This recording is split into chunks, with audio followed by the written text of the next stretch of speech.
ni Dito Telecom sa ngayon kung gumagamit ka ng data connection.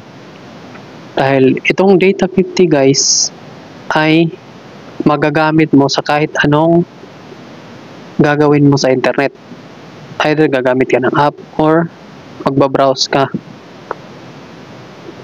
Meron siyang 5 gigabytes high speed data.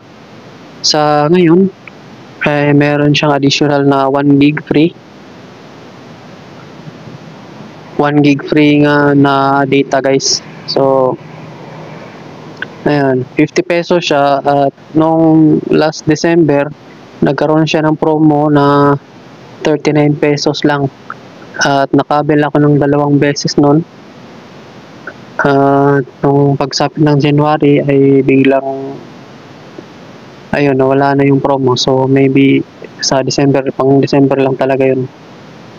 So ayan, yan, pwede kang pumili dito guys, pero para sa akin itong Data 50 talaga yung pinakasulit para sa akin kasi yung validity niya is umaabot ng 7 days.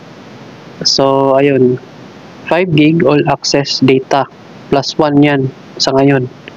Hindi ko alam kung magkakapareha yung lugar natin diyan sa inyo, but dito sa amin is meron siyang free 1 gig. So punta naman tayo dun sa pangalawang pinakasulit na offer ni Dito Telecom.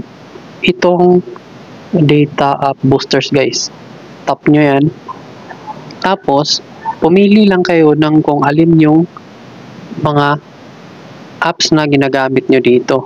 So kung gagamit kayo ng Live.It guys, ito lang yung mga apps na sinusupport nya. Valid lang siya yung data nya na 7 gig dito sa mga apps na to. Actually yung ano niya guys, yung data nya ay 7 plus 1, 7 gigabytes plus 1 gigabytes. So yung 7 gig, yung 7 gigabytes access, ito yung ma-access mo sa mga apps. Tapos yung 1 gig high speed data na all access yan.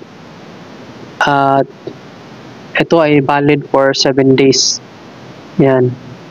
So kung gusto mo naman ng mahilig ka naman sa laro, dito ka sa Play.It.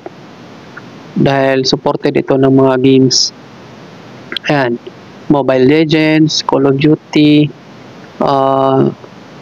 PUBG. Ayan, may